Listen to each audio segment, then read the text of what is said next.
11번 문제를 좀 보겠습니다. 11번 문제. 결격사유에 대한 설명 중 틀린 것은 이렇게 물었고요. 11번 문제도 별표 하나만 하시겠습니다. 1번 동일한 날에 공인중개사법 위반으로 300만 원 이상 벌금형을 선고받은 개공이 있대요. 일단 양벌에 의한 건 아니고, 그리고 소공도 있고 중개보조원도 있는데 결격에서 해소되는 시점이 모두 다르다 이렇게 나왔잖아요. 그럼 하나씩 좀 보죠 뭐. 자, 우리 개공부터 한번 좀 보겠습니다. 개공이 오늘 벌금을 받았다. 300만 원 넘게. 그러면 개공은 뭐에 걸린 거죠? 결격에 걸린 거고요. 그러면 결국에 뭐가 취소되죠? 등록이 취소가 될 텐데. 그렇죠? 네, 그러면 얼마 지나야 얘는 결격에서 완전히 해소가 돼요? 3년인데 이때 3년이 어디부터 3년이 지나야 돼? 여기서부터 여기서부터 여기서부터 여기서부터 아니면 여기서부터 벌금 받은 날 여기서부터 3년 결격에 들어가는 거죠. 그렇죠? 여기서부터 3년 결격에 들어간다. 그럼 어디서부터는 따지지 않는다는 거죠. 이쪽 등록 취소에서부터는 따지지 않잖아. 그죠? 그러면 정확히 뭐 받고 3년 지나면, 벌금 받고 3년 지나면 결격에서 완전히 벗어나는 거 맞죠? 예. 그러면 이제 소공으로 볼게요. 소공이 벌금 받았다. 소공이. 예. 그리고 결격에 걸리겠죠. 얘도. 예. 그럼 소공이 결격에 걸리면 어떻게 돼? 그러니까 개공이면 등록이 취소가 되지만 소공이면 뭐 해야 되지? 뭔 또 자격 취소? 자격 취소는 아니고 해고를 해야지. 소공을 2달 안에 해고해야 되잖아. 그런 효과밖에 없어. 자격 취소는 아니고. 그럼 얘 언제 풀려? 3년. 뭐 받고 3년? 벌금 받고 3년 지나면 다시 고용되어질 수 있는 거 맞죠? 그죠? 예. 그러면 중개보조원도 마찬가지예요. 중개보조원이 있다고 치고 얘가 오늘 만약에 벌금 받았다. 그렇다면 결격에 걸릴 테고 얘도 2달 안에 뭐 돼야 돼? 해고돼야 되겠죠? 네, 그러면 해고된 날로부터 3년이 아니라 뭐 된 날로부터? 벌금 선고받고 3년 결격만 걸리는 거죠. 뭐. 그렇죠? 그러면 같은 날 벌금형을 받았대 세 사람이. 그러면 결격에서 풀리는 건 어때? 같을 수밖에 없는 거죠. 똑같은 날 풀릴 수밖에 없다는 거죠. 같은 날 풀린다. 그러면 사례를 좀 바꿔볼까요? 개공, 소공, 중개보조원이 오늘 징역 5년을 받았다고 쳐봐요. 징역 5년을 중간에 면제되어지지 않았다고 가정하고, 중간에 면제되지 않았다고 가정하고 풀리는 거 어때? 아니 이제 8년을 따지는 게 아니라 풀리는 게 같이 풀려 아니면 좀 시점이 달라? 자, 벌금 받았을 때 풀리는 게 똑같이 풀렸잖아요. 그러면 징역 만약에 5년 선고 받았대. 그러면 풀리는 시점 어때? 같을 수밖에 없지 뭐. 똑같죠? 자, 오늘 파산 선고를 셋이 공통적으로 받았어. 파산 선고. 중간에 복권 판결 같은 거 없다고 치고. 그러면 언제 풀려? 같은 날 풀려. 똑같이 10년 있다 풀린다. 법정 복권. 그러니까 같은 결격에 걸리면 풀리는 게 같이 풀릴 수밖에 없다고. 달리 풀리는 것 같은 느낌이 드는데 그런 느낌 틀렸어요.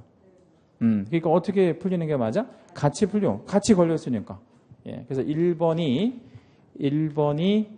틀렸습니다. 그죠? 예. 2번 징역형에 대한 집행유예는 공인중개사법을 위반한 경우에든 다른 법률을 위반한 경우에든 모든 결격에 해당한다라고 했는데, 일단 집행유예에다가 채색 하나만 해 주시겠습니다. 그리고 3번에 보면 선고유예에다가도 채색 한번 해 주시고요. 예. 집행유예하고 선고유예의 차이점. 집행유예는 선고를 받은 거고 선고유예는 선고를 안 받은 거고, 그런 차이가 있죠. 그죠? 예. 그러면 집행유예는 결격에 들어가 안 들어가? 들어가요. 얼마 동안? 그 유예기간만. 그 유예기간만. 근데 선고유예는 형의 선고를 안 받은 거니까 결격사유가 아니에요. 예. 4. 개공 등이 여러 개의 결격사유에 동시에 해당이 됐대. 결격은 12가지가 있기 때문에 여러 개에 걸릴 수 있잖아요. 그랬을 때 그 여러 가지 걸린 결격에서 모두 해소가 돼야 돼? 아니면 하나만 해소되면 돼요. 모두 해소, 모두 해소가 되어야 한다. 그래서 전부 풀려야 됩니다. 5번의 일반 사면과 특별 사면 잘 구분할 줄 아셔야 되는데, 일반 사면과 특별 사면의 궁극의 차이점은? 일반 사면은 추가 3년을 안 해. 예, 즉시 복권. 그 다음에 특별 사면은 추가 3년은 해. 예, 이렇게. 예. 일반 사면은 좋은 거고 특별 사면은 안 좋은 거고 이렇게 생각하시면 안 돼. 예, 좋긴 둘 다 좋은 거예요. 사면 받는 게 좋은 거 아니야? 받은 사람 입장에서는. 예, 근데 이제 즉시 복권 내는 게 일반 사면이고 추가 3년을 기다려야 되는 게 특별 사면이고 그렇게만 좀 구분해 주시면 되겠습니다. 자, 12번 문제 좀 생소한 문제가 될 수는 있는데, 예, 작년에 여기서 문항이 2개가 본시험에 나왔었거든요. 올해 또 나올 가능성이 아주 높은 문제에서 12번 문제도 별표 한번 해주시고요. 어제 제가 이제 강남 수업을 했는데, 어제 이 똑같은 문제 풀었을 때, 점수가 51.8 나왔거든요. 평균?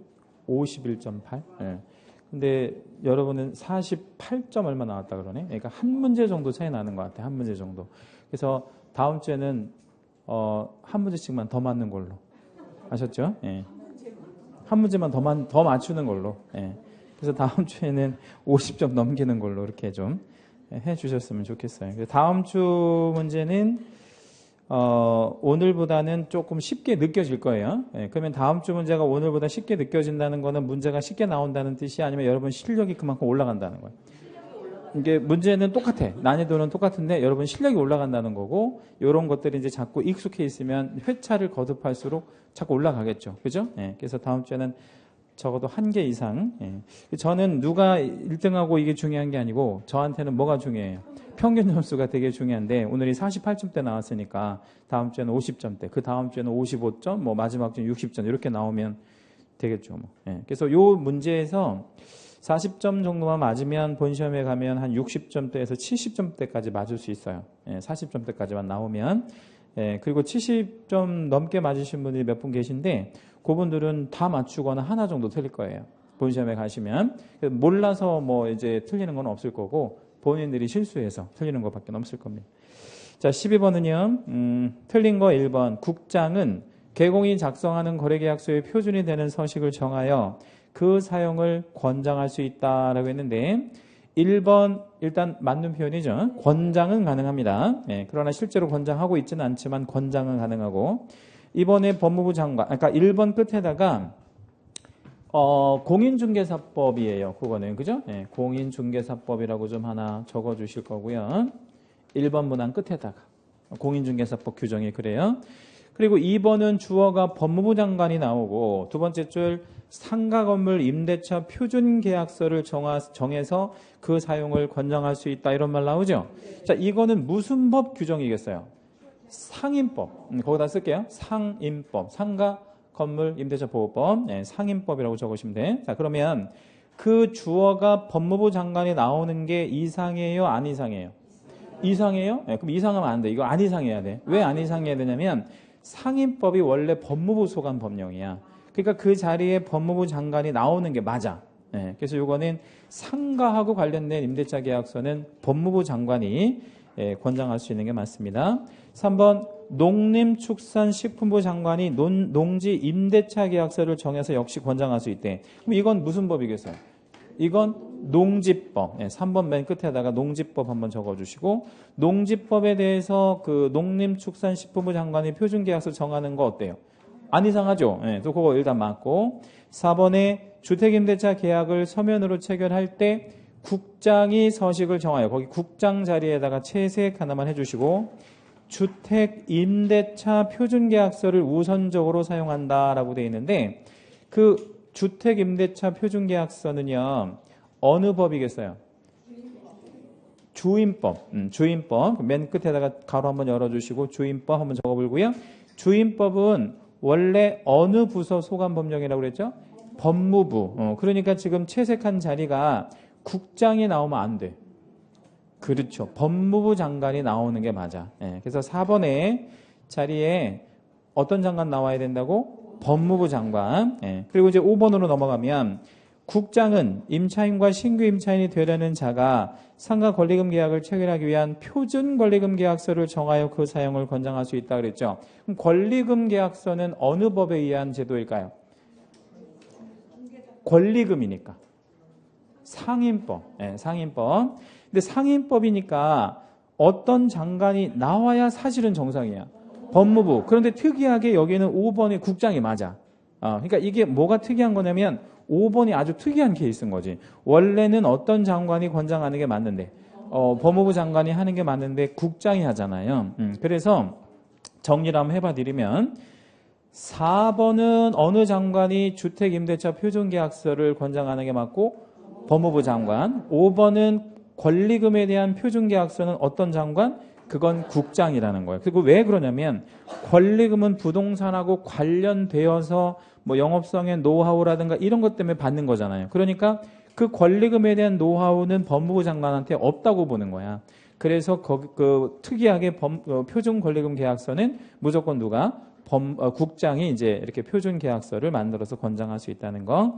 작년 본시험에는 3번 문항과 5번 문항이 출제가 되었어요. 28회 본시험에. 그러니까 이게 상당히 중요한 얘기야. 어떤 장관들이 정하는 건지. 그러면 만약에 나머지는 크게 어려울 게 없는데 4번하고 5번을 좀 중요하게 생각을 해주시라고. 4번하고 5번. 예, 다시 한번 정리할게요. 주택 임대차 표준계약서는 어느 장관? 법무부 장관. 예, 상가 권리금 계약서는 어느 장관? 그건 국장이 각각 권장할 수 있다는 거. 그렇게만 정리를 좀 해주시면 되겠습니다. 올해 또 나올 가능성 아주 농후하고 13번 문제. 소공에게 자격정지 처분을 할 수 없는 경우는 이라고 했는데 정답은 1번에 있는 업무상 비밀 누설한 준수하지 아니한 경우죠. 요거는 자격정지를 할 게 아니고 몇 년 몇천 1년 1천에 형벌을 때려야 되고요. 자격정지 사유에 규정되어 있지 않습니다. 자, 2번부터 5번까지는 제가 읽어드릴 텐데 개월수를 좀 답변해 주세요. 요거는 자격정지 몇 월이야 이렇게 답변해 주시면 됩니다. 이 두 개 이상의 사무소에 소속될 때 6월짜리 이중사무소 6월. 3번 인장을 등록하지 않거나 등록하지 않은 인장을 사용했대 3월. 그 다음에 4번인 확인설명서에 서명 민날인 하지 않았대 3월. 예, 그리고 5 소공이 금지 행위를 했다네 6월. 예, 이렇게 정리해 두시면 됩니다. 14. 우리 그 공인중개사법이나 뭐 부동산거래신고법령상 행정형벌과 행정형벌이면 징역형과 벌금형을 말해요. 그것과 행정처분은 취소나 정지 이런 걸 행정처분이라고 합니다. 그게 병가되는 경우가 아닌 것을 찾으래. 병가되는 경우가 아닌 것. 예, 그럼 1번. 의뢰받지 아니한 정보를 공개한 거래정보사업자. 자, 이거는 한 2번 정도를 생각하셔야 돼. 의뢰받지 아니한 정보를 공개했대. 이게 뭐에 걸릴 것 같아요? 우리가 암기하고 있는 것 중에서 하나여 다르게 차별적 있잖아요. 그죠? 하나여 다르게 차별적. 거기서 하나여가 무슨 뜻이죠? 하나여가? 그러니까 거래정보사업자가 거래조망을 운영할 때 누가 의뢰한 정보의 하나여? 개공이 의뢰한 정보의 하나여. 그죠? 하나여 공개해야 되는데 의뢰받지 아니한 정보를 공개했잖아. 그러면 하나여에 걸린 거잖아. 그러면 뭐에다가 1년 1천에 지정 취소. 그렇죠? 네, 한번 적어볼까요? 1년 1천의 형벌에다가 하나여 다르게 차별적으로 걸렸으니까 여기다가 뭐예요? 지정 취소가 병과되어질 수 있는 행위네요. 하나여 다르게 차별적으로 했으니까 1년 1천에 주정 취소. 그러면 두 가지가 병과되는 경우네. 1번은 그렇죠? 예. 자, 2번 거짓 그 밖에 부정한 방법으로 개설 등록을 했다. 부정 등록을 했다. 3년 3천에 절취. 그죠? 3년 3천에 절취병과. 3년 3천에 절취병과. 3. 주택 외 중개대상물에 대한 명시한 중개부 소유를 초과하여 금품을 수수한 개공. 이렇게 표현했습니다. 그럼 이건 금품 초과 수수 아니에요? 그럼 금품 초과 수수면 몇 년 몇 천에다가? 1년 1천. 금품 초과 수수니까. 1년 1천에다가 절취 상취. 예. 1년 1천에 상대적 등록 취소 갑니다.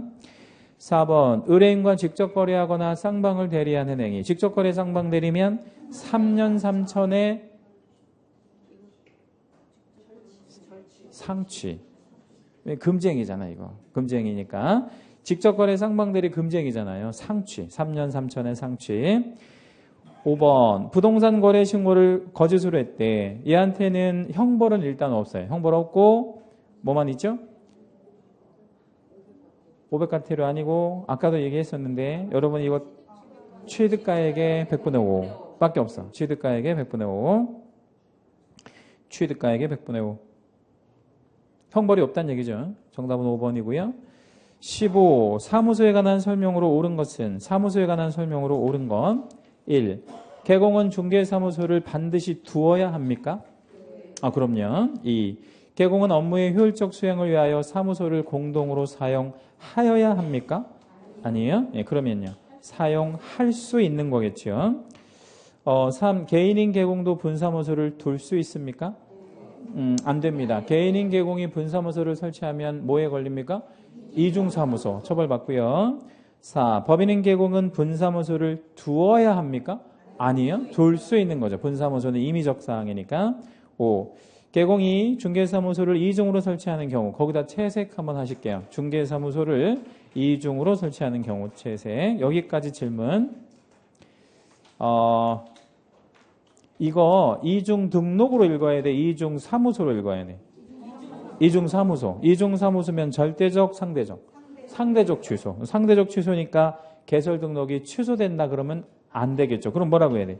취소될 수 있다. 이렇게 들어가야 되겠죠. 예.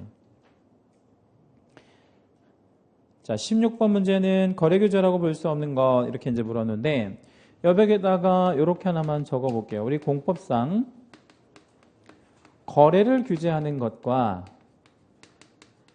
이용을 제한하는 게 있어요. 크게 나누면 공법의 내용은 이 둘 중에 하나예요. 거래 규제 아니면 이용 제한. 근데 거래 규제는 뭐를 하는 게 거래 규제냐면 우리 소유권이 뭐를 가지고 있냐면 처분권을 가지고 있잖아요. 그 처분권을 규제하는 거를 거래 규제라고 해요. 예를 들자면 내 맘대로 팔고 싶은데 허가받고 팔게 만들어. 그럼 그게 뭐야? 허가제. 이런 거 거래 규제입니다. 이용 제한은 소유권이 뭐를 또 가지고 있냐면 사용 수익권이라고 하는 권능을 갖고 있잖아요. 이거를 뭐 하는 거예요? 제한하는 거예요. 이걸 제한한다고. 예를 들자면 건폐율과 용적률 같은 거. 나는 집을 꽉 차게 짓고 싶잖아요. 그런데 꽉 차게 지면 안 된대. 사용 수익을 제한하는 거. 자, 그러면 1번부터 보겠습니다. 토지거래 허가제도는 대표적인 뭐에 들어가요? 거래규제. 예, 뭐 허가 받고 거래하라 그랬으니까. 2. 투기과열 지구가 지정이 되면 어떤 효과가 있을까요? 투기과열 지구가 지정이 되면 지정의 효과. 제가 이제 질문하는 거는 거래규제냐 이용제한을 판단하는 게 아니라 어떤 효과가 있을 거냐라고 질문을 드린 거예요. 어떤 효과가 있을 거냐. 투기가 억제돼? 그거 말고 투기가 그러면 왜 억제되냐고. 무엇 때문에? 뭐를 못하게 할 거잖아요. 여기서. 뭘 못하게 하지? 전매. 뭐하고? 분양권, 입주권. 보다 적을게. 분양권, 입주권, 전매 금지. 투기과열 지구가 지정이 되면 분양권과 입주권의 전매가 금지되잖아요. 근데 나는 팔고 싶은데 못하게 하잖아. 그게 뭐야? 거래규제. 3번에 교육환경 보호구역 뭐 이런 거 있잖아요. 학교 근처에는 아이들 학업에 위해되는 업종 못 들어간다는 얘기죠. 그럼 이건 거래규제야 이용제한이에요? 이용제한이에요. 나는 학교 정문 앞에다가 PC방 꼭 하고 싶은데 PC방 허가 안 나온다고. 그렇죠? 예, 그거 이제 위해 업종이니까. 그래서 그거는 이용제한에 들어갑니다. 3번 답이고요. 4. 민간 임대주택에 관한 특별법상 임대주택의 매매와 임차권 양도 행위 등의 제한. 이것도 뭘 하지 말라는 거잖아요. 이건 뭐야? 거래규제. 5번에 농지 취득 자격증명 제도는 거래규제인데요. 왜 이게 거래규제냐면 농지를 아무나 사지 말래. 그럼 누구만 사래 농지는? 농사 지을 사람만 사래. 예, 그러니까 거래규제라고 볼 수 있죠. 이것도 대표적으로. 자, 17번 자격시험 응시와 관련한 사항인데 틀린 것 1번. 시험에 응시하고자 하는 자는 반드시 자격시험에 응시원서를 제출해야 하며 라고 했는데 원서 내야만 시험 볼 수 있나요? 아니면 그냥 시험 볼 수 있나요? 원서 내야지. 이미 여러분 자 원서 내셨고 이때 뭐를 좀 내셨어요? 수수료 냈지. 응시수수료. 맞죠? 예. 근데 이 응시수수료를 뭘로 냈냐면 2번에 보니까 시험 응시료는 원칙적으로 지방자치단체의 조례가 정하는 바에 따라 납부해야 하며 이게 원칙 맞아요. 그러니까 시도조례로 정한다는 얘기예요. 근데 예외적으로 시험을 국장이 시행하는 경우 국장이 시험 시행할 수도 있잖아요. 그럼 그때는 국장이 결정 공간인 수수료를 납부하는 경우도 있는데 맨 마지막에 그러한 경우만이 있을 뿐이다 이랬잖아요. 아니고 화살표 해주시고요. 특례 규정이 있어요. 예, 특례 있음 이렇게 하나 적고요. 이 특례가 뭐냐면 위탁받은 자가 위탁한 자의 승인을 얻어서 결정한 수수료를 내는 방식도 있습니다. 그럼 요거를 이제 한번 좀 풀어보면 기억을 좀 하시라는 의미로 한번 풀어봐 드리면 올해 29회 시험은요. 시도지사가 주관해요? 아니면 국장이 직접 출제해요? 아니면 어디에서 문제를 출제해요? 시도지사가 주관은 하지만 문제를 실질적으로 시행하는 거는 실질적으로 막 출제하고 뭐 이런 거는 외부 기관에서 위탁받아서 하잖아. 그러면 어느 기관이 위탁받아서 하죠? 올해 흉내 이제 홈페이지 주소고 한국산업인력공단에서 하잖아요. 그지? 한국산업인력공단이 위탁받았다고 올해. 근데 이 위탁을 누구한테 받았냐면 시도지사들한테 위탁을 받은 거야. 그러면 이 시도지사들의 뭐를 얻어서 승인을 얻어서 결정한 보수가 그 응시수수료가 28,000원이야. 그래서 여러분이 28,000원을 냈는데 그건 원칙, 예외, 특례 중에서 뭐로 낸 거야? 특례로 낸 거라고. 왜냐하면 시험이 위탁 시행하고 있으니까. 예, 그렇게 이해하시면 돼요.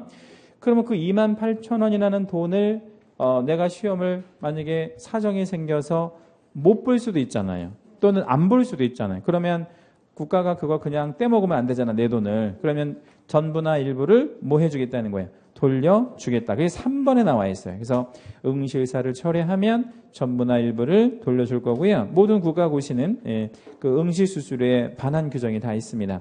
그 기준이 있는데 4번 응시수수료 반환 기준은 전부를 반환하는 경우는 수수료를 과혼합했을 때 여러분이 28,000원을 내야 되는데 28만 원을 결제한 거야. 예를 들면 신용카드로. 그럼 나머지 돌려주겠다는 얘기. 그건 당연한 거고. 시험 시행 기관의 귀책 사유로 시험에 응하지 못한 경우, 이 시험 시행 기관의 귀책 사유로 시험에 응하지 못한 경우가 뭐냐면 13회 때 어떤 일이 있었었냐면 시험지가 부족을 해서요. 시험지가 부족을 해서 한 교실에 이렇게 시험 볼 때 이쪽부터 나눠준 거야. 수험번호대로. 그래서 이렇게 나눠주고 절반은 시험지가 없어가지고 그냥 가만히 있었어. 그리고 그 시간 동안에 뭐 했어, 이제? 이거를 이제 그 학교 교무실에서 인쇄가 아니고 뭐 한 거야, 이제. 복사를 한 거야. 그래가지고 이제 부랴부랴 해가지고 대충 이제 해가지고 이제 나눠서 이제 봤는데 그 시간이 1시간 걸린 거야. 그러니까 여기는 1시간 먼저 문제를 풀고 여기는 1시간 이후에 문제를 푼 거야. 근데 그 1시간 이후에 문제를 푼 사람들이 그 1시간 동안 공부를 하면 좋잖아. 근데 공부도 못하게 한 거야. 왜냐면 공부를 하면 또 형평이 안 맞잖아. 왜 형평이 안 맞아? 이 사람들하고 1시간 차이가 나니까. 그래서 공부도 못하게 하고 그냥 손가락만 빨고 있었던 거야. 예. 근데 이 사람들은 이제 시험이 끝났잖아요. 그럼 이 사람들이 나가야 돼? 아니면 옆에 사람하고 똑같이 나가도 돼? 내보낸 거야. 내보내면 안 되는데. 예. 그래서 이 사람들을 내보냈잖아요. 내보내는데 이제 이 사람들이 복도에서 떠드는 거야. 뭐라고 떠들어? 뭐 가령 뭐 17번에 2번이더라 뭐 이렇게 자꾸 막 야 그건 너 계산 문제 몇 번이냐 뭐 얼마로 썼냐고 자꾸 떠드니까 이 사람들이 시험을 망친 거야. 다 가뜩이나 이제 스트레스 받은 데다. 그래서 이제 그 사람들이 수만 명이 소송을 걸었어요. 그 제 시간 때 나한테 시험지 안 줬으니까 해가지고 응시료 다 전액 돌려받고 한 사람당 200만 원씩 손해배상을 받았어.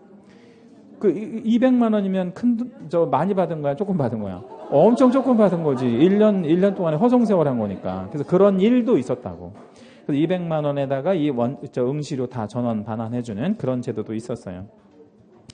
그리고 이제 응시 원서 접수를 취소하는 경우 이랬는데 원서 접수를 취소할 수 있어요. 나 이제 시험 안 볼 거야. 그런데 그 취소가 시점에 따라서 달라요. 그래서 5번에 보니까 응시료는 접수기간 내에 취소 시 전부 돌려줄 건데 이미 접수기간은 끝났습니다.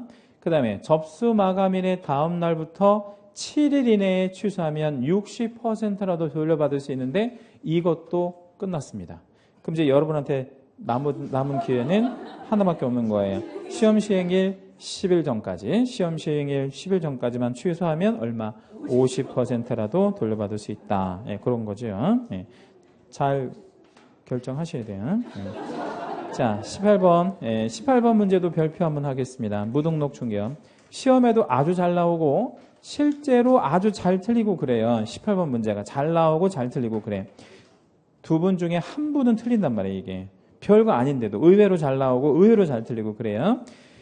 아주 간단하게 생각하면 되는데 어렵게 생각하면 틀린다고. 자, 등록이 있냐 없냐만 보면 되는 거예요. 그렇죠? 예, 착한 사람, 나쁜 사람 찾는 거 아니에요. 1번, 사무소를 설치하지 않고 사무소를 설치를 안 했다네. 그럼 무등록이지 뭐. 사무소가 없으면 절대로 등록을 할 수가 없으니까. 그렇죠? 볼 거 없이 무등록이고. 2번, 등록 신청 단계에서 등록 신청 단계면 뭐야? 무등록이지 뭐. 등록 아직 안 했으니까.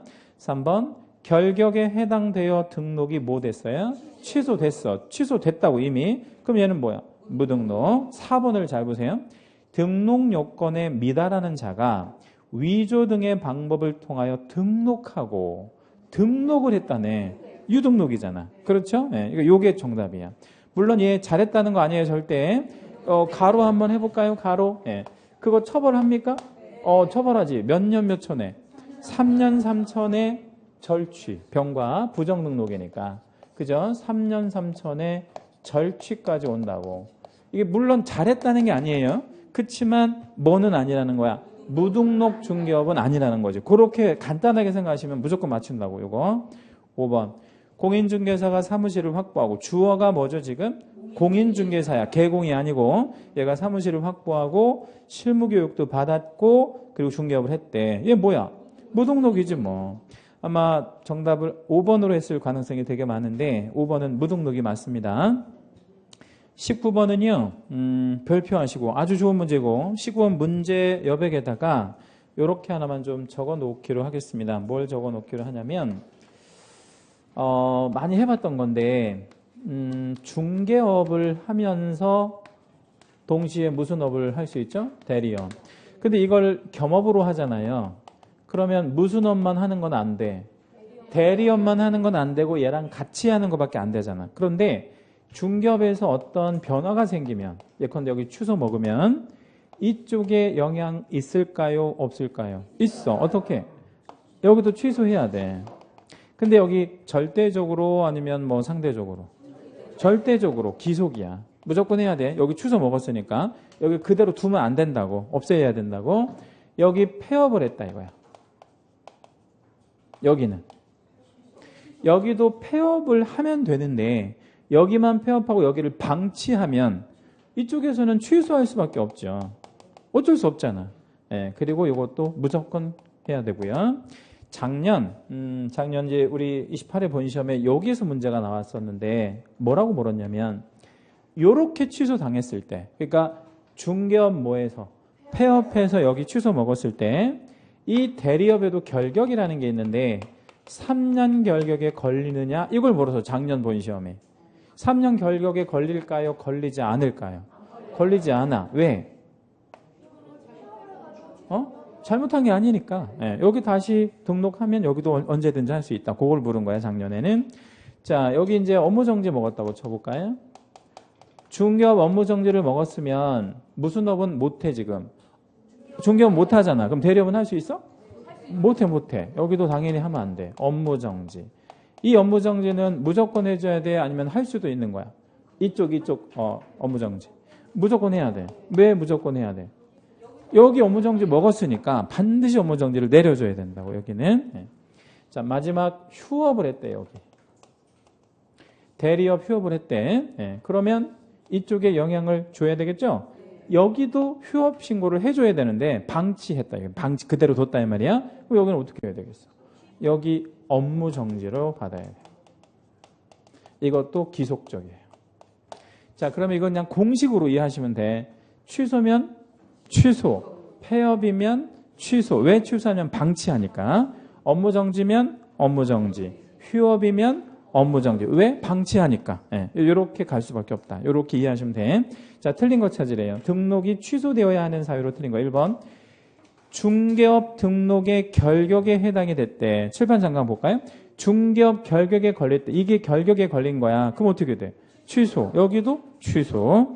이 중개업 또는 대리업 폐업 신고를 했대. 어떤 거든지 폐업하면 여기는 취소시킬 수밖에 없습니다. 다만 폐업 때문에 취소 먹은 거는 뭐에 걸리지 않고 3년의 결격에 걸리지는 않고요. 3. 공인중개사 자격이 취소되면 어떻게 될까요? 이쪽 결격에 걸린 거잖아. 그러면 여기 취소, 여기도 취소. 자, 그 다음에 4번은 중개사무소 계좌 등록이 취소됐으니까 이게 취소된 거네, 이게. 취소됐으니까 취소. 근데 5번은 중개업 등록관청으로부터 업무 정지를 먹었대, 얘가. 그럼 이쪽은 취소는 아니잖아. 뭐 업무 정지로 받아야지. 정답은 몇 번이야? 5번. 그렇게 공식으로 이해를 하시면 돼. 애울 게 아니고. 20번. 거래계약서에 관련된 의무들인데 틀린 거 1번. 표준서식 사용의 의무 없습니다. 그렇죠? 뭐가 없어요, 정확히? 표준서식이 없죠. 그거를 권장할 수 있지만 실제로 권장하고 있지 않잖아요. 표준서식 자체가 없어요. 1번 틀렸고. 2번. 필요적 기재사항 기재 의무 있어요? 있죠. 우리 거기 옆에다가는 화살표 해주시고 이거 위반했을 때 제재를 좀 적기로 하겠습니다. 필요적 기재사항 하나라도 누락하면 업무 정지. 3번은 별표 한번 잡을게요. 제재가 좀 중요한데 계약서를 거짓으로 쓰거나 이중 작성을 했대. 그러면 1년 1천 아니고 상취. 상대적 취소만 있어요. 1년 1천이 있는 거는 이런 거 뭐 예컨대 이중 등록, 이중 사무소, 이중 소속 요것만 1년 1천 있고 요 계약서를 작성하는 거는 형벌은 없습니다. 머릿속에 확실히 새겨 넣으셔야 돼. 이렇게 새겨 주세요. 어떻게 새겨 주시냐면 실제 실무에서 계약서 거짓으로 많이 써 안 써? 열이면 7명은 쓴다고. 열이면 7명. 10명의 개공 중에서 그럼 그 사람들 다 징역 보내면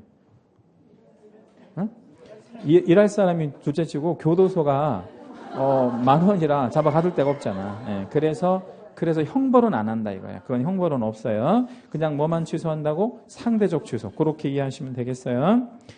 4번 개공의 서명 및 날인의 의무. 개공의 서명 및 날인의 의무 제재 뭐야? 과태료 아니고 업무 정지. 예, 업무 정지. 예. 5번 당해 업무를 수행한 소공이 서명 및 날인을 안 했대. 그러면 제재는 자격정지. 소공이니까 주어가. 자, 21번 부동산 거래 신고 대상 계약을 모두 골라야 되는 그런 문제인데 기억. 토지거래 허가구역 내 허가받은 임야의 매매 계약이라고 했는데 그 기억번에서 우리가 포인트 되는 건 뭐죠? 매매잖아. 근데 앞에 이제 조금 신경 쓰이는 게 하나 나왔잖아요. 뭐는 받았대. 허가는 받았대. 그럼 신고해야 돼? 해야지. 허가를 받은 것과 신고를 하는 건 별개다 이 말이야. 그래서 허가 받아도 뭐는 해라, 신고는 해라. 예, 허가하고 신고는 별개다. 자, 니은번은 하천인 사유 토지에다가 저당권 잡았다네. 저당권 설정 계약 신고해야 안 해? 안 해요. 우리는 무슨 계약과 무슨 계약만 하지? 매매하고 공급 계약. 그렇게만 하죠? 예. 자, 니은번에서 좀 중요하게 생각해 주실 것은 하천에다가 저당 잡을 수 있냐? 이게 좀 중요한데 하천에다가 저당 잡을 수 있어 없어? 있어요. 그럼 하천에다가 할 수 있는 등기 뭐 있지? 저당권 설정 등기 가능하고 또 소유권 보전 등기, 소유권 이전 등기 이런 거 가능해. 근데 하천에다 안 되는 등기는 뭐가 안 되냐면 용익권을 설정하는 등기는 각하사유야. 예. 그리고 저당권은 가능하다는 거 알고 계실 거고요. 디귿 사무실 용도인 건물의 임대차 계약. 임대차 계약 신고 안 해. 자, 니을 도시민 주거환경 정비법에 따른 관리처분 계획 인가로 인하여 취득한 입주자로 선정된 지위. 여기까지 세 자로 줄이면 입주권. 도시 및 주거환경 정비법 이렇게 나오면 입주권이야. 무조건 입주권. 종전부동산 있는 거, 종전부동산 없는 거. 종전부동산이 있는 거야. 이 정비법에 의한 거니까. 예, 그래서 요거는 입주권 매매계약이니까 신고해요, 안 해요? 해야 돼요. 미음. 토지와 상가 건물의 교환계약 신고 안 해. 대신 얘는 뭐를 해? 거민. 예, 그래서 이제 국가는 거민을 통해서 이제 과세 자료를 확보하고요. 비읍. 농지증명을 발급받은 과수원 매매계약 해야 돼. 뭐하고 상관없어. 농지증하고 부동산 거래 신고는 아무 상관성이 없습니다. 당연히 신고해야 되고요. 시효번 별표를 좀 할게요. 요 시효번이 계속 문제가 이제 나오고 있는데, 외국인이 우리 토지를, 국내 토지를 매수하는 매매 계약을 했대요. 그러면 외국인도 부동산 거래 신고 해야 안 해? 해야 돼요. 해야 되는데, 이걸 하면 무슨 신고 면제? 외국인 취득 신고 면제. 그게 계속 나온다고 시험에. 그래서 그건 외국인도 무조건 부동산 거래 신고 해야 돼. 그러면 이제 외국인 취득 신고를 면제. 이렇게 꼬실 수도 있어요. 외국인의 경우에는 외국인 취득 신고를 하고 부동산 거래 신고를 면제받는다. 이렇게 꼬실 수도 있는데 그러면 틀려. 그럼 무슨 신고를 무조건 해야 돼? 부동산 거래 신고를 하고 외국인 취득 신고를 면제받는 그런 방법만 있습니다.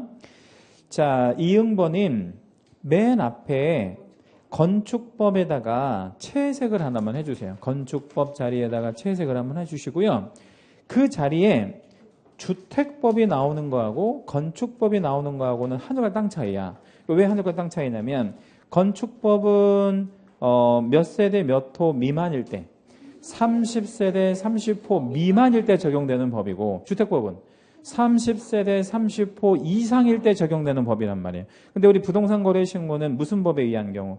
주택법에 의한 공급받은 자의 지위 요것만 신고하도록 하고 있거든요.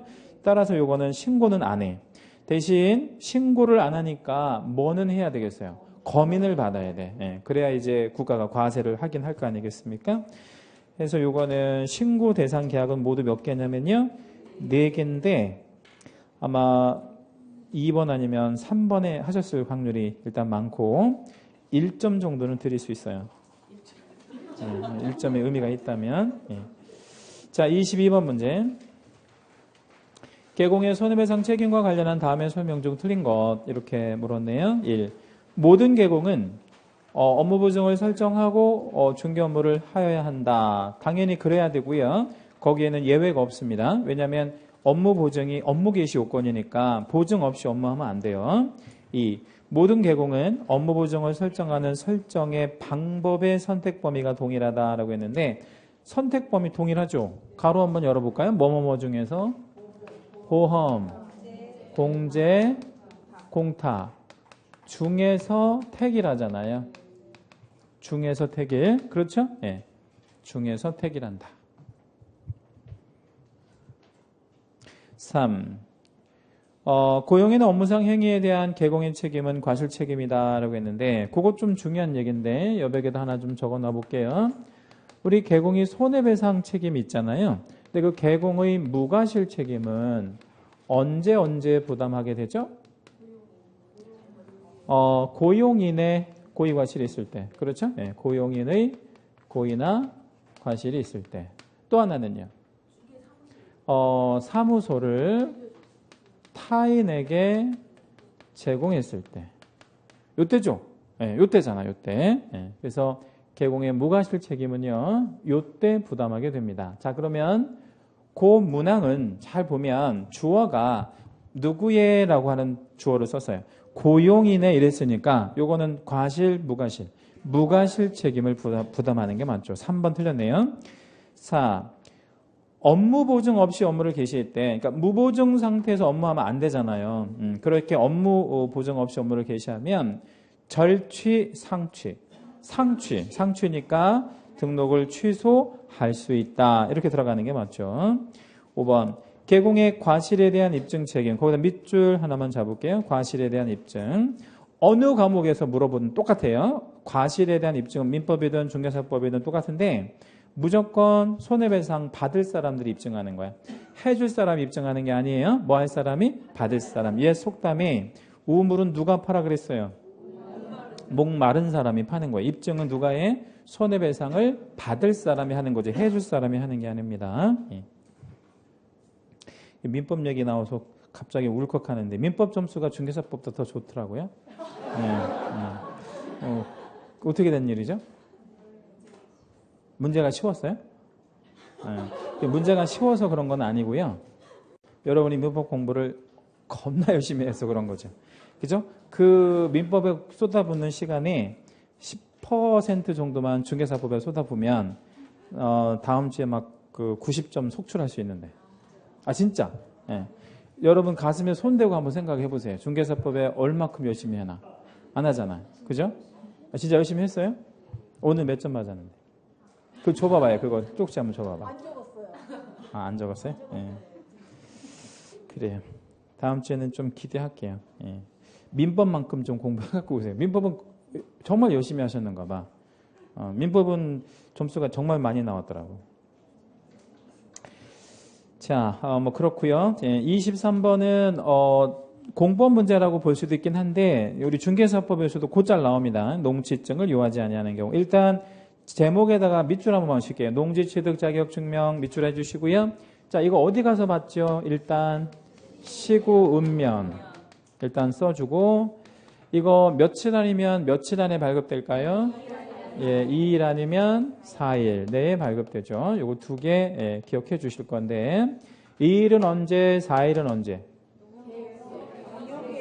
농업경영계획서가 안 들어갈 때 4일은 농업경영계획서가 들어갈 때 검토하는 기간 2일을 더 주는 거죠. 그렇게 이해하실 거고 농취증이 필요하다 O, 필요 없다 X 이렇게 답변해 주시면 돼요. 이거가 우리 법에서도 좀 중요하지만 공법은 참 중요한 거야. 이 23번 문제가. 우리 법보다는 공법이 더 잘 나오긴 하지만 아무튼 중요해요. 기억. 국가나 지자체. X. 국가가 뭐 그런 거 뭘 필요하겠어. 그냥 사면 되지 국가가.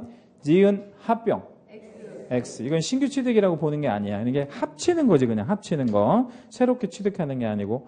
디귿번은 채색을 좀 하시겠습니다. 농지 전용협의 완료한 농지. X. 왜 X? 이거 농지 아니다 라고 생각하시라 그랬죠. 아무것도 필요 없어요. 농지증 뭐 이런 거 필요 없고 니을의 농지 전용 허가와 전용 신고를 받은 경우 요거는 농지증 필요해. 필요한데 옆으로 화살표 하시고 뭐가 필요 없어? 전용해도 좋다라는 허가와 신고를 수리한 거니까 농지증은 필요하지만 뭐는 필요 없어요? 농업경영계획서 불필요. 그렇게 한번 쓸게요. 농업경영계획서는 필요 없습니다. 불필요. 얘는 그럼 뭐만 있으면 되네? 농지증. 미음번은 따로 별표 하나만 해주시고 미음번이 제일 중요한데 거기 박스 안에서는 주말 체험 영농이 가장 일반적이고 흔한 취득 목적이잖아요. 얘 농지증 필요해. 필요한데 뭐가 필요 없어? 농업경영계획서가 필요 없는 거예요. 왜요? 체험만 할 거니까. 농사 짓는 게 아니에요. 체험만 할 거니까. 비읍번도 채색하겠습니다. 도시지역 안에 주상공 안에 농지까지 채색. 지금 아까 몇 번도 지금 채색하셨죠? 아까 디귿. 디귿과 시옷이 똑같은 말이야. 시옷 아니고 비읍반. 디귿과 비읍이 똑같은 말이라고. 무슨 얘기냐면 도시지역 안에 주상공 안에 있는 농지 있잖아요. 그거는 전용협의가 완료된 농지야. 그러니까 농지가 아닌 것으로 이해하시면 되고 아무것도 필요 없어요. 다시 농지 전용협의가 완료된 농지나 도시지역 안에 주상공 안에 있는 농지나 같은 말이라고. 왜냐하면 용도지역을 지정할 때 주상공이라고 하는 토지에다가 용도지역을 입힐 때 사전에 뭐를 거쳐서 농지 전용협의를 거쳐서 지정하기 때문에 똑같은 말이다. 그러면 우리 주상공 빼고 뭐가 남았어요 지금? 녹지지역이 남았잖아요. 그럼 녹지지역은 농지네. 그렇죠? 필요해. 녹지지역 안에 농지는 농지증이 당연히 필요하고요. 농사 질 사람만 취득할 수 있다는 겁니다. 이응번 한국농어촌공사. 농어촌공사는 100% 공기업이에요. 국가가 전액 다 그 자본 내서 운영하는 그 공사입니다. 필요 없어요. X. 국가나 마찬가지고요. 지읒 시효취득. 시효취득 X. 20년 기다리는 거니까 뭐 농지증 필요 없겠죠. 치읓 거래계약이 아닌 경매. 경매에서 농지증 필요해. 예. 언제까지 필요해? 매각 허가 결정 전까지. 그래서 그게 들어가야 허가를 받고 안 들어가면 불허가 처분 떨어지죠. 마지막 판결 별표 하나 하겠습니다. 그리고 여백에다 한번 적어 놔 볼게요. 판결 아주 중요하다고 말씀드렸는데 4가지 정리해 볼게요. 허가, 농취증, 검인, 신고 이렇게 4개. 자, 여기서 허가는 당연히 토지거래 허가겠죠. 그죠? 네, 허가에서 제일 중요한 건 토지거래 허가니 되니까. 그러면 판결이 허가 받아 안 받아? 허가 받아. 농취증은 필요해. 네, 판결로 인한 경우. 판결로 이제 소유권 이전 받을 때 검인 받아야 돼? 필요해. 왜냐면 그렇지 않으면 국가가 과세할 수가 없잖아. 판결이 떨어졌는지 안 떨어졌는지 알 수가 없으니까. 마지막에 판결은 뭐는 하지 않아? 신고는 안 해. 요거 별 2개짜리 아주 중요. 판결도 농취증 필요하다는 거. 판결, 농취증 필요. 잘 정리해 주시면 되고요. 가급적이면 23번은 머릿속에 넣어놓고 계시는 게 중개사법이든 공법이든 어느 과목에서든 걸릴 겁니다. 농지에서 가장 중요한 건 농취증일 테니까. 자, 24번 금지행위 중 처벌 내용이 다른 거 하나는 이렇게 물었는데 금지행위는 몇 년 몇 천이죠? 1년 1천, 3년 3천 이렇게 2개가 밖에 없잖아요. 그럼 1번 중개대상물의 매매업은 몇 년 몇 천이에요? 1년 1천. 이번에 4번째 줄 투기 조정하는 행위는 3년 3천. 3번에 금품 초과 수수 1년 1천. 4번에 중요사항에 대한 거짓된 언행을 했대 1년 1천. 그 다음에 5번은 무등록 중개업 영위자임을 알면서 협력을 했대 1년 1천. 그러면 3년 3천 하나밖에 없잖아요. 2번 답이고요. 25 확인설명서 서식의 연결이 옳은 것은 이렇게 물었는데 아시다시피 확인설명서는 4가지 종류가 있잖아요. 1번 서식이 주거, 2번 서식은 비주거, 3번 서식이 뭐였죠? 토지만 있는 거, 토지용. 그 다음에 4번 서식이 뭐야? 임목이랑 공장재단, 광업재단. 자, 1번에 자동차 정비 공장의 매매 이렇게 나왔잖아요. 그럼 여기서 핵심 단어는 뭐예요? 공장이지 뭐. 다른 건 볼 필요도 없단 말이에요. 그냥 공장이에요. 공장. 공장 몇 번 서식에 적어? 2번. 공업용이니까 비주거로 적으면 되겠죠. 이번에 주거용 200제곱미터랑 상업용 200제곱미터로 면적이 동일한 주상복합 건물. 면적이 똑같대. 여기서 포인트 되는 단어는 뭐야? 동일하대. 면적이 동일하대. 면적이 동일하면 전체를 주거로 보잖아요. 전체를 주거로 봐야 돼. 1번 서식으로 갑니다. 3번에 주거용으로 사용 예정인 전용 85제곱미터 이내의 오피스텔의 임대차. 여기서 핵심되는 단어는 그냥 오피스텔이야. 나머지는 하나도 필요 없는 말이야. 그냥 오피스텔을 어디다 적을 거냐. 오피스텔을 어디다 적어? 2번. 오피스텔이라는 건 업무용 시설입니다. 2번으로 가고요. 4번 원두막. 자, 원두막이 좀 헷갈리는데 원두막은 일단 건축법상의 건축물이다, 건축물 아니다. 건축물 아니에요. 건축물 아닙니다. 따라서 그냥 이건 뭐만 있는 거네. 그냥 과수원, 토지만 있는 거잖아. 그럼 몇 번으로 가? 3번 토지용으로 가죠. 4번이 연결이 잘 됐죠? 5번 주택법상 사업계획 승인을 얻어 공급하는 주택의 입주자로 선정된 지위. 여기까지 3자로 줄이면 분양권. 아까 도시 및 주거환경 정비법에 의해서 공급받은 지위는 입주권, 주택법에 의해서 공급받은 지위는 분양권. 좀 다른 거죠. 얘는 우리 대법원이 장내의 주거용 건축물로 보고 있습니다. 장내의 주거용 건축물이니까 몇 번 서식? 1번 서식으로 가는 게 맞죠. 26번까지 갈게요. 행정처분의 사전구제 제도인 청무와 관련한 설명인데 틀린 것은 1번. 공인중개사 법령상 모든 행정처분 시, 그러니까 모든 행정처분에는 취소도 있지만 정지도 있잖아요. 그죠? 정지도 있어. 그러면 그걸 다 청문을 해야 되는 것은 아니죠. 정지 같은 건 청문하지 않으니까. 2번 문항이 굉장히 중요한데, 그 2번 문항과 관련한 사례 하나 좀 적어 드릴 텐데, 하단 여백에도 한번 적어 볼게요. 2번 문항 관련한 겁니다. 자, 교부한 시도와 뭘 교부하죠? 자격증, 사무소 소재지, 시도가 서로 같지 않을 수 있죠. 예, 그러면 청문은 누가 하고 취소는 누가 해야 되겠어요? 이쪽에서 청문을 해야 되겠죠. 예, 사무소 쪽에서 청문을 하는 게 맞아요. 그리고 그 사실을 누구한테 알려줘? 교부한 시도의사에게 알려줘. 그러면 교부한 시도의사가 뭐 해? 취소해. 왜? 얘가 대장 갖고 있으니까. 그렇죠? 요렇게 된다고. 여긴데 시험이 되게 달라. 요게. 그래서 무슨 관청과 무슨 관청이 다를 수도 있다는 거예요. 청문 관청과 취소 관청이 서로 다를 수도 있다. 다를 수도 있다. 다 같을 수도 있죠. 왜 같을 수 있냐면 교부한 시도에서 중개업하면 같은 거지. 근데 다를 수도 있는 거지. 예, 그런 개념. 2번 문항을 한번 읽어봐 드릴게요. 행정처분관청과 청문관청은 동일한 것이 원칙이요. 원칙은 그렇지요. 근데 반드시 행정처분관청과 청문실시관청이 동일관청이어야 한다. 틀렸어요. 지금 말씀드린 사례 때문에 이 사례가 좀 시험에 잘 나오고. 3번 청문은 행정절차법상의 제도이고요. 관계법령 등에서 요구된 자격이 없거나 없어지게 되면 반드시 일정한 처분을 해야 하는 경우에 그 자격이 없거나 없어지게 된 사실이 밑줄 한번 잡을게요. 법원의 재판 등에 의하여 객관적으로 증명된 때까지 밑줄 잡아주시고요.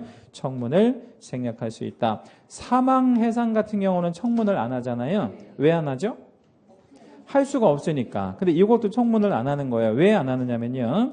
법원이 이미 뭐를 했어? 재판을 했기 때문에 그거를 바꿀 수가 없잖아. 그래서 그런 의미인데 거기다 예를 하나만 좀 적어놔 볼게요. 끝에다가 자, 이 법을 위반해서 징역형을 받았단 말이에요. 이 징역형의 선고는 뭐에 대한 결과냐면 재판의 결과잖아요. 그죠? 그러면 이 법을 위반한 징역형 선고할 때는 자격 취소해야 되죠. 그죠? 이게 자격 취소 사유니까. 근데 이때 청문을 한다, 청문을 안 한다? 안 한다는 거예요. 청문을. 왜 안 하냐면 청문을 한다고 해서 달라질 게 없어. 왜? 이미 재판 받았으니까. 이럴 때는 청문을 생략한다. 그럼 다시 사망해사는 청문을 왜 안 하죠? 할 수 없기 때문에. 이건 청문을 왜 안 해? 달라질 게 없어.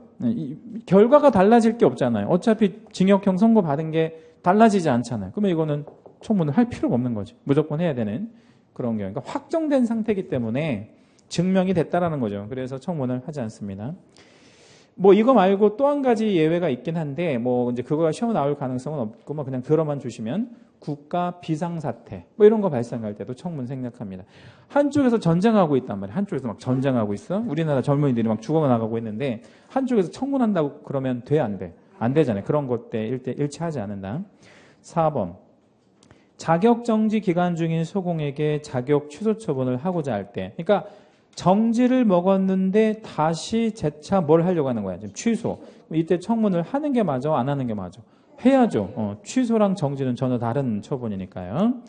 5번 공인중개사 법령상 청문의 대상은 뭔가 취소 먹을 게 있는 사람들. 개공은 뭐 취소당할 수 있어? 등록. 소공은 자격. 공인중개사도 자격. 거래정보사업자는 지정. 뭐 이런 거 취소 먹을 수 있잖아요. 그러니까 청문의 대상이 되는데 중개보조원과 협회는 뭔가 취소당할 게 없잖아요. 취소당할 게 없으니까 뭐 또 할 게 없는 거야. 청문도 할 게 없는 거죠. 잠시 쉬었다 하시겠습니다.